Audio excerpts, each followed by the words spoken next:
Hello students, welcome back. Today we are going to learn about the layers of the heart. This is the first detailed lecture in our series on the anatomy of heart. This video consists of a comprehensive lecture on the layers of heart with explanations and notes directly from Gray's Anatomy, B.D. Chaurasia's textbook of anatomy and other valuable sources. A preview lecture have already been uploaded on my channel. So kindly go through it to understand this lecture in a better way. And now, without wasting any more time, let's begin. The heart is made up of three layers, namely the pericardium, myocardium, and endocardium. The pericardium is the outermost layer, while endocardium is the innermost layer. Sandwiched between the two lies a muscular layer called the myocardium. Let us discuss each one in detail. The pericardium. The pericardium is the outermost layer of the heart. It is a sac which is made up of two parts, the fibrous part and the serous part, both of which encloses the heart and the roots of the great vessels. This sac is present in the middle mediastinum, and the heart grows into the sac as it forms fully during the fetal growth. As it grows, it automatically meets with the serous pericardium and keeps growing without causing any discontinuity in this layer. The last part to enter this sac is part of the atria.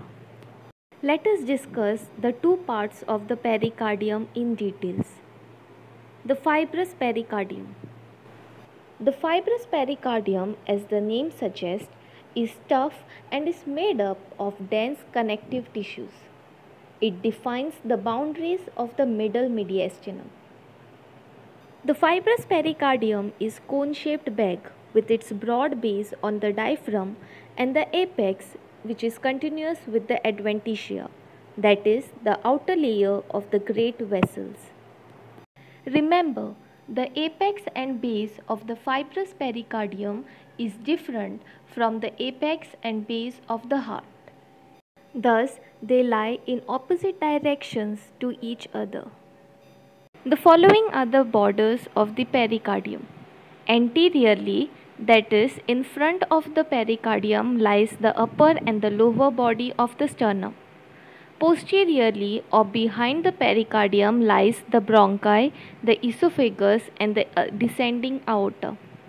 Laterally or both sides of the pericardium lies the mediastinal pleura, which is a layer of the lungs, the mediastinal surface of the lung, which is the middle portion of the lungs, the phrenic nerve, and the pericardiophrenac vessels. Remember that the heart lies in between the lungs. Thus, the medial portion of the lung, that is the middle part of the lungs, will be facing the pericardium as well as the heart. The apex of the fibrous pericardium is blunt and it lies at the level of the sternal angle. Now this sternal angle is also called as angle of Lewis, and this portion over here that you can see is the sternal angle. It can be palpated and acts as an important clinical landmark for various clinical applications. The base of the fibrous pericardium is broad and it is attached to the central tendon of the diaphragm. Another attachment is present anteriorly, where the pericardium is attached to the posterior surface of the sternum by the sternopericardial ligament. These attachments help to keep the heart in its position and also prevents the heart from distending suddenly, as the attachment keeps it tightened as it can overstretch. The fibrous nature also prevents the overfilling of heart. Now coming to the serous pericardium. It is a thin, double-layered serous membrane. The outer layer is called the parietal pericardium and the inner layer is the visceral pericardium, also called the epicardium. The serous pericardium is lined by the mesothelium, which is a membrane composed of simple squamous epithelial cells. They originate from the mesoderma in the embryo. The parietal pericardium is attached to the fibrous pericardium, while the visceral pericardium is attached directly to the heart. In between these two serous layers lies the pericardial cavity, which is a potential space containing only a thin film of serous fluid, which lubricates the opposed surfaces and allows the heart to move smoothly. It is like a water mattress around the heart, as it prevents friction between the heart and the ribs. Now, this space is just a potential space. But why is it called a potential space? Because in anatomical term, a potential space is a space between two adjacent structures that are normally pressed together. They are spaces which are like a fully inflated balloon. In certain conditions, this cavity can fill up, showing actual space between the two layers, which otherwise could not be seen. There is a small amount of serous fluid in between them, only to keep them lubricated. In many conditions, this space may be filled with extra fluid, causing problem for the distension of the heart. Normally, there is around 10 to 50 ml of pericardial fluid in the pericardial space. Now coming to the contents of the pericardium. It consists of the heart with its blood vessels and nerves, the ascending aorta, the pulmonary trunk, the lower half of the superior vena cava, terminal part of the inferior vena cava, and the terminal parts of the pulmonary veins. The two layers of the serous pericardium are continuous with each other at the roots of the great vessels. This meeting of the two layers is called as the reflections. This reflections forms the sinuses of the pericardium. The visceral pericardium at the roots of the great vessels are arranged in the form of two tubes, that is, the arterial tube and the venous tube.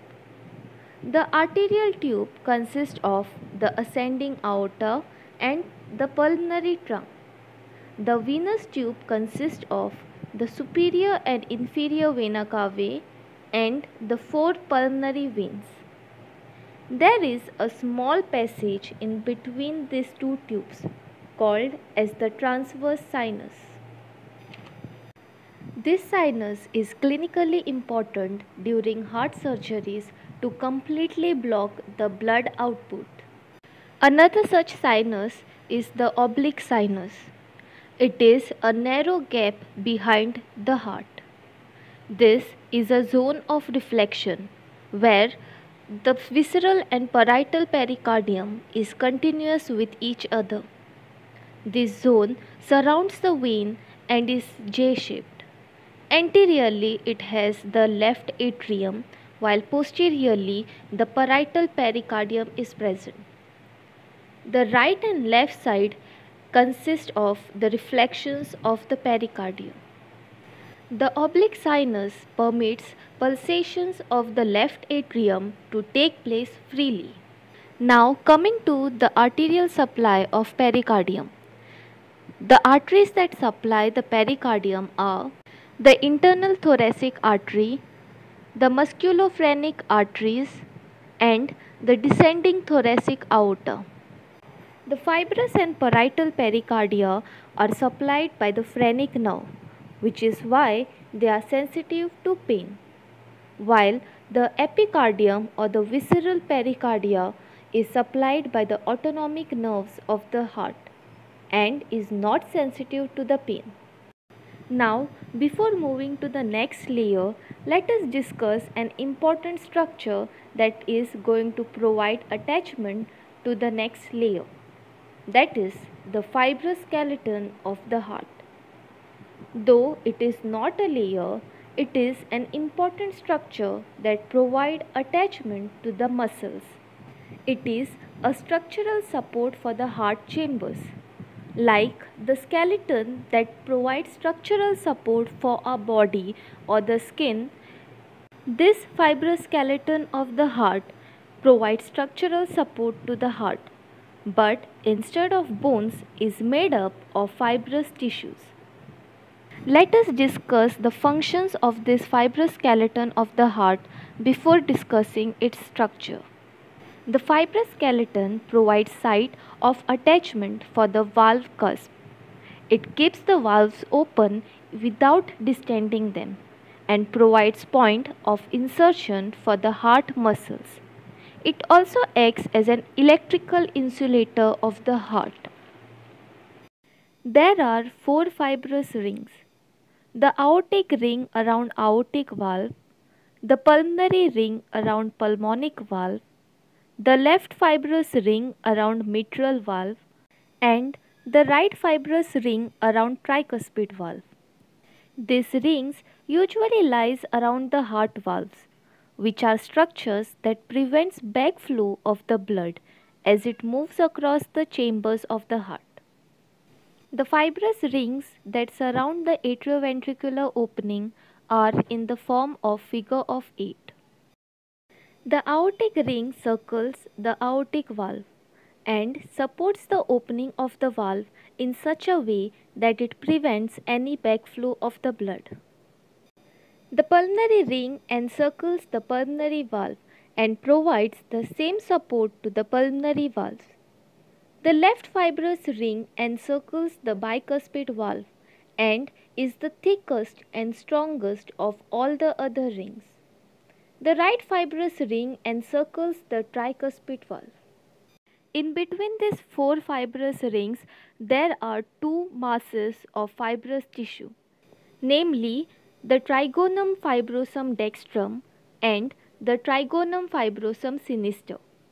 The trigonum fibrosum dextrum is a large mass of fibrous tissue in between the atrioventricular rings and the aortic ring. The trigonum fibrosum sinister is a smaller mass of fibrous tissue and lies in between the mitral and the aortic ring. So this was all about the fibrous ring, which is a structure that provides attachment to our next layer called the myocardium. The myocardium is the middle layer of the heart and it is the thickest of all the three layers. The myocardium is the muscular layer of the heart and is the functionally most important one. It is made up of special cells called the cardiomyocytes. The term consists of three words, namely cardio, which stands for cardia or heart, myo, which means muscles, and cytes, which stands for cells. Thus, the cells of the muscular layer of the heart is called as cardiomyocytes. As I said, the cardiomyocytes are specialized cells present in the heart. That is why in the classification of muscles, it is classified separately from the skeletal and the smooth muscles. The structure of cardiac muscles are similar to that of the skeletal muscle as well as the smooth muscles, but they have some unique features. Let us discuss their differences in detail. The cardiomyocytes consist of single nucleus, while the skeletal muscle cells have multiple nucleus within them. The nucleus that is present in cardiomyocyte lies in the center, while in skeletal muscle cells the nucleus is spread across the periphery. Cardiomyocytes are very rich in glycogen deposits and mitochondria, which is important as the heart requires significant amount of energy for continuous pumping action. The glycogen deposit and mitochondria in skeletal muscles are within normal limits. Cardiomyocytes are shorter than the skeletal myocytes. Each muscle fibers of the heart connects to the plasma membrane called the sarcolemma. This sarcolemma of the heart consists of a unique tubule named as the T-tubule.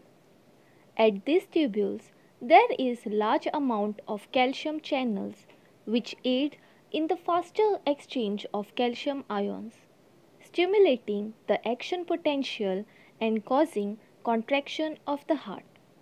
The cardiomyocytes also branches, and at regular interval the cytoplasm reveals a transverse dark line called as the intercalated disc. This disc acts as a bridge for communication between the cells and helps in spreading action potential efficiently. The cardiac muscle fibers are striated, that is, they have strips, and they are branched that form long loops which are attached to the fibrous skeleton. When heart contracts, the blood from the chambers squeezes out like a twisted wet cloth. The following is the arrangement of the atrial and ventricular muscle fibers. The atrial fibers are arranged in superficial transverse layer and the deep anteroposterior, that is vertical layer. The ventricular fibers is arranged in superficial, middle and deep layer. Now let us discuss the last layer, that is the endocardium. It is the innermost layer and is divided into two parts. The outer layer, which is made up of connective tissues and are called the subendocardial layer. These tissues are in continuity with the myocardium. The heart's conduction system, which is the one that regulates heartbeats, have their branches embedded into this layer. The inner layer is the endothelial layer, which is made up of endothelial cells.